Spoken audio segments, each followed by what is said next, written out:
Alors, je vais vous faire une présentation de la partie expérience collaborateur de Surfy. Je vais commencer par la partie réservation des postes flex, hein. Donc, on arrive sur un calendrier du nombre de jours qu'on a configuré par avance sur la plateforme. Donc, on a le choix, soit en termes de réservation, de pouvoir réserver, donc soit déclarer qu'on est au télétravail, soit déclarer qu'on veut prendre un bureau. Dans ce cadre, on a le choix entre la réservation, soit dans un quartier par défaut auquel on a été affecté, soit pouvoir réserver n'importe où dans le bâtiment. Sachant que les 2 modes sont, complémentaires, on peut faire l'un et l'autre ou alors ouvrir l'ouverture au bâtiment que si le quartier est saturé. Hem, ou définir un certain nombre de quartiers en termes d'ouverture par ordre en fonction de la saturation. Donc je peux voir les collègues qui sont présents et donc je peux réserver moi-même sur un quartier. Donc j'arrive sur le plan de l'étage, hein, enfin du quartier là, aujourd'hui là c'est le quartier vert. Les postes qui sont en vert sont ceux qui sont disponibles. Je vois où sont mes collègues, hein. Donc ça c'était les collègues qui étaient là, j'aurais pu regarder. Je peux tout simplement réserver. Voilà, donc là j'ai cliqué, j'ai réservé. Je peux revoir où est-ce que j'ai réservé moi, ou je peux voir où sont mes collègues, hein, si j'ai besoin de les retrouver. Donc ça, c'est assez simple. Si je veux réserver au niveau de l'étage, donc ce que je peux faire, c'est que donc du coup là j'ai accès à l'ensemble de l'étage où je vois tous les postes libres. Pareil, s'il y a quelqu'un, il sera occupé, et donc je peux venir réserver là où je souhaite. Voilà, je peux activer ou non la réservation d'un parking. Donc je peux, en cliquant, ça me réserve soit la version automatique où ça choisit tout seul le parking que ça réserve, soit je peux pareil venir choisir l'espace de parking que je veux prendre. Voilà, je peux aussi venir choisir, soit le matin, dire voilà, ce matin par exemple je suis pas là et l'après-midi je serai là, et je viens réserver du coup, là où je souhaite aller. Donc là, c'est parce que c'est des postes auxquels j'ai déjà réservé. Voilà, donc ça c'est fait, la réservation est réalisée. Donc on voit qu'on peut gérer la réservation très simplement.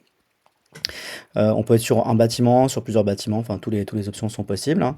Je peux aussi chercher mes collègues, donc je peux voir les réservations sur le plan. Donc là, c'est juste pour pouvoir naviguer sur l'ensemble des plans pour voir qui est là, qui est pas là par rapport à une date donnée. Par exemple, je vais aller voir lundi 1er s'il y a quelqu'un. Donc là, je peux voir où sont les personnes. Voilà, je peux voir où sont les gens. S'il y a des gens, je les vois tout de suite. Ou alors, je peux chercher quelqu'un. Voilà, par exemple, si je cherche Vincent, qui était mon collègue tout à l'heure, je vois bien que le mardi 2, il est sur le poste de A. Donc, je peux aller au mardi 2. Sur le poste, donc, les postes 2, ils sont au deuxième étage. Hop. Voilà, je vois que mes collègues sont là et je peux me voir moi aussi. Donc, j'ai la visibilité pour naviguer, voir qui est où. Voilà. Donc là, je vois par exemple qu'il y a un collègue qui est l'après-midi ici et le matin ici. Il n'a pas réservé au même endroit. Ok. Donc ça, c'est pour la réservation des salles des espaces de travail et pouvoir naviguer et rechercher ses collègues. Donc je peux rapidement rechercher un collègue, voilà, aller où je veux. Et je peux aussi du coup réserver les salles de réunion. Donc pour réserver les salles de réunion, je peux cliquer sur la partie voir et naviguer dans les salles de réunion, où j'ai accès à l'ensemble des salles de réunion des différents sites, hein. Donc je peux très bien filtrer.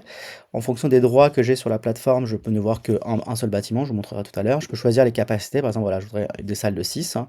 Je peux bien sûr choisir les étages, etc. Les typologies, est-ce que je veux une meeting room, une box, etc. Donc dans celui-là, donc on a la vue fiche. Donc j'ai tout de suite accès là au calendrier de la salle, hein. Donc c'est le calendrier directement relié à Outlook. Donc là, je peux venir choisir. Voilà, là, je voudrais prendre une réservation. Je peux mettre Teams ou pas, test 1. Inviter des participants ou pas, voilà, j'ai la liberté de faire ce que je veux. Je réserve. Donc là, la réservation se fait directement à travers Outlook qui va demander à la ressource voir si je suis disponible ou pas. Et donc voilà, la réservation a été faite, donc je vais recevoir la notification dans Outlook dans quelques secondes.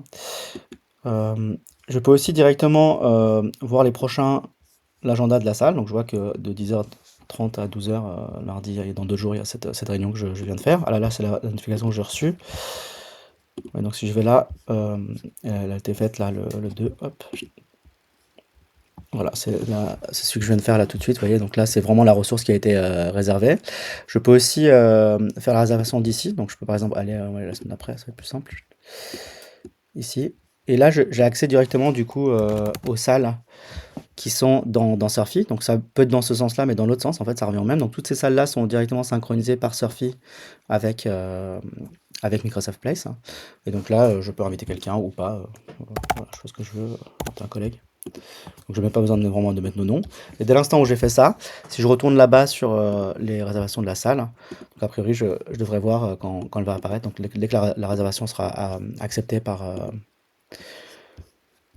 Outlook, ça va apparaître ici. Voilà. Alors, je peux aussi du coup voir sur le plan l'ensemble des salles.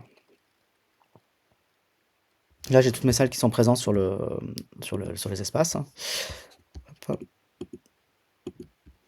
Voilà, je peux voir pareil et je peux aussi directement venir ici. Alors, soit je peux voir là, réserver la par rapport à un étage aussi, je peux dire, voilà, par exemple, qu'au premier étage, je veux les salles de 6 personnes.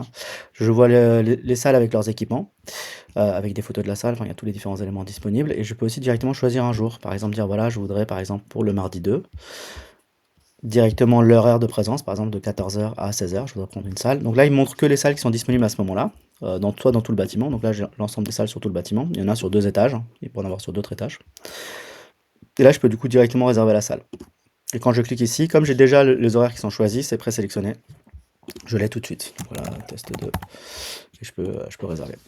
Donc là, ça va faire directement la réservation dans Outlook aussi. Donc à travers moi, donc c'est moi qui fais la réservation dans Outlook, hein. Je peux aussi revenir ici, si je sais très bien dans quelle salle je veux aller, donc je peux la rechercher directement ici, c'est ce qu'on avait vu tout à l'heure. Je vais enlever les différents filtres. Voilà, donc là, cette salle, je vois pas la salle parce du coup, je suis sur la journée que j'ai choisie.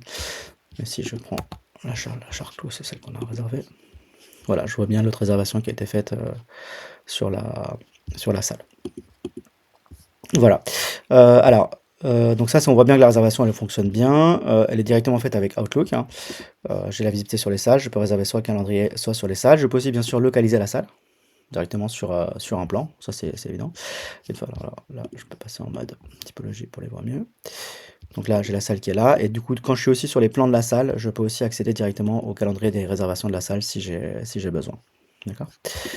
Alors, voilà, donc toutes ces fonctionnalités-là sont aussi du coup directement disponibles par Teams, hein. Il y a une appli Teams Surfy qui donne accès directement au calendrier. Donc l'appli Teams prend la langue par défaut de l'utilisateur. Donc je vois toutes les réservations que j'ai faites. Donc là, mon Teams est en anglais, donc l'appli est en anglais, mais voilà, ça change de langue, hein. Et on a plusieurs langues qui sont supportées. Donc je peux venir réserver ici, faire ma vie, vous voyez. Hop. Donc là, pareil, je peux venir réserver. Donc ça, automatiquement, ça, c'est disponible tout de suite sur Surfy. Enfin, c'est relié ensemble, bien sûr. Et on a aussi la partie Meeting Room, du coup, qui est dispo sur Teams, ce qui permet d'avoir une vue enfin, des deux directement sur Teams. Donc l'appli Teams est disponible depuis Outlook et, euh,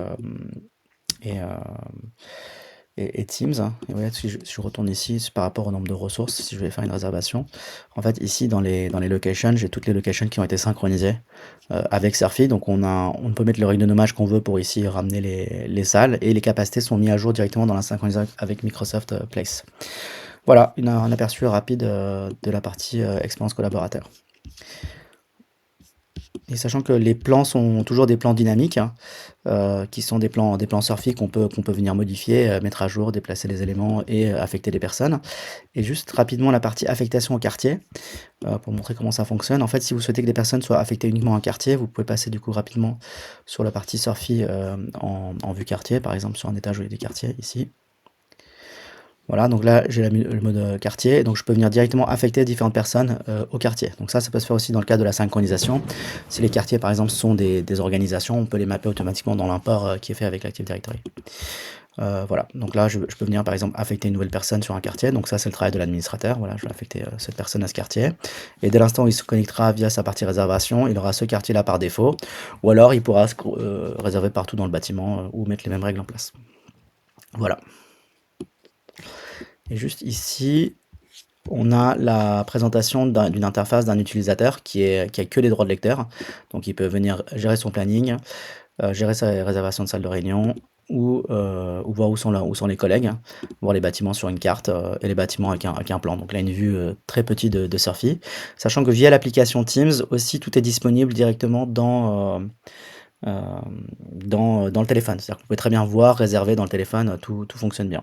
Voilà.